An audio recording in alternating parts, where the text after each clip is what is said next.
Hello, it's Diane, and this is the third time I'm going to attempt making the video for this journal. And I'm hot and I'm tired of talking, so this will probably be a short video. But this is something different that I've been experimenting with because of a swap that I joined on Junk Journal Junkies for making a journal with a vintage fabric and lace covered cover. And this is the one I made for that swap.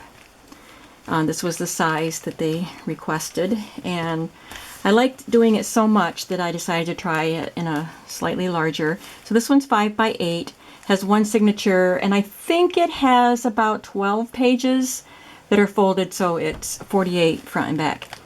So I'll show you the front and back of this together with all of some of the laces on it are vintage. There's a white quilted fabric as the base. It's a cardstock that the white quilted fabric is stitched to.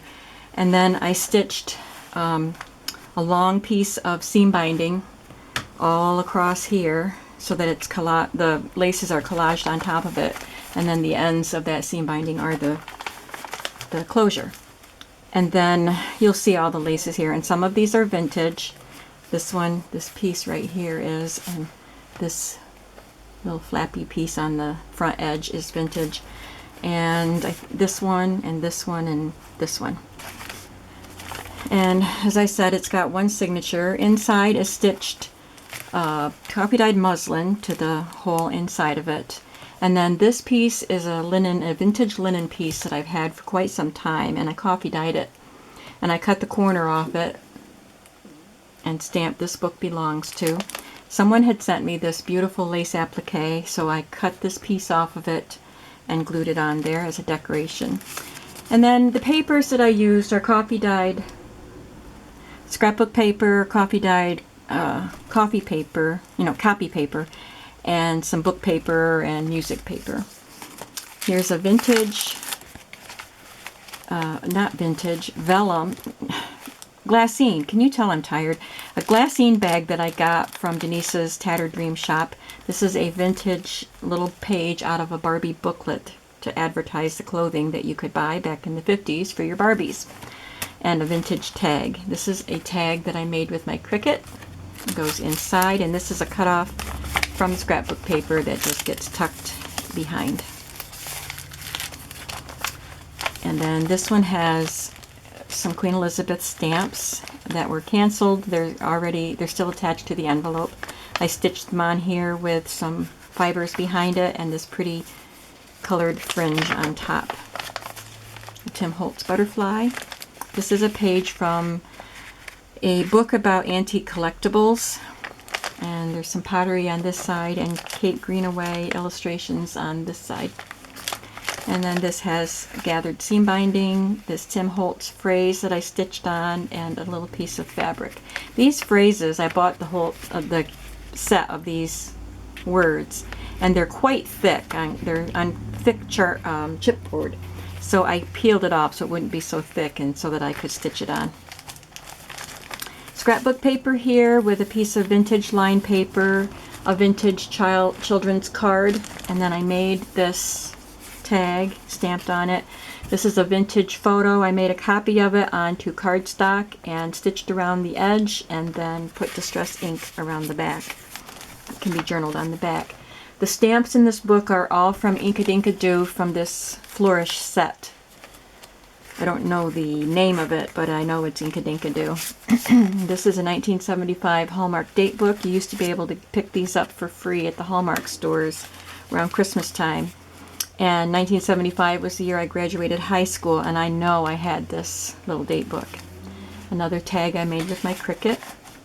Music paper with some journaling spots glued on, and a little music heart that was stamped on pink paper. That was from Alicia Wheeler. And a Happy Wishes vintage sticker. This is a guest check from Canada from Stacy, and this is from Jill. Thank you to all of you lovely people that I do swaps with, and it's just fun to gather pieces from around the country and even from other countries and use them in my journals. This is a piece of fabric that I wrapped around the edge of the paper and stitched on, and a piece of gathered seam binding. Scrapbook paper, and this girl is cut out from a vintage knitting book. I think it's her vest that was the project. Another page from the Antique Collectibles book, and there's some gathered trim glued on and a little vintage gift tag glued on. Tim Holtz Paper Doll Girls glued on as a pocket, and then a tuck spot actually. This is Tim Holtz ephemera, and I stitched some coffee dyed paper to the back so it can be journaled on.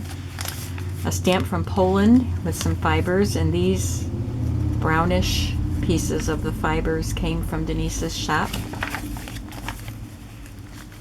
And this is a piece of trim that I stitched on with this little die cut. Another piece of music paper. These little chickies are so cute, and you'll see the top part of this paper on another page. Seam binding, a little bit of rickrack there, and floral die cut, Tim Holtz. And then this is a scrap of cardstock paper with ledger lines on it that I edge punched and then stitched on as a little tuck spot with some tags. This one is a pocket made with a vintage book page, and this is just a stamped piece that I put inside.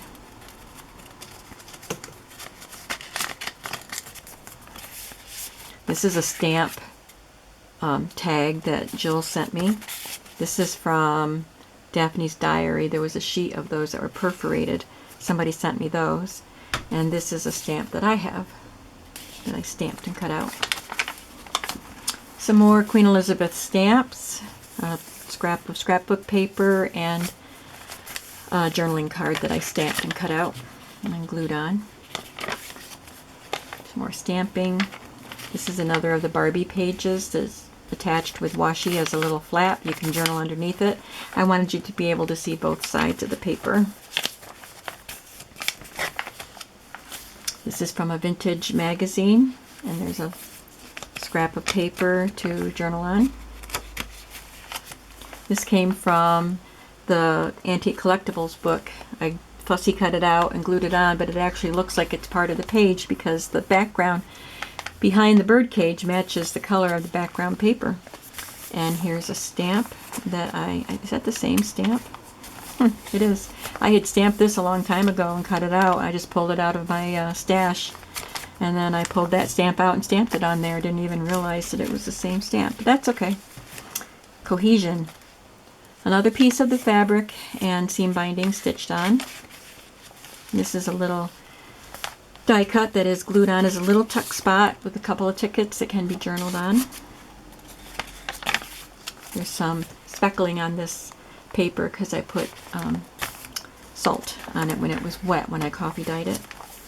Another guest check and a Tim Holtz die cut.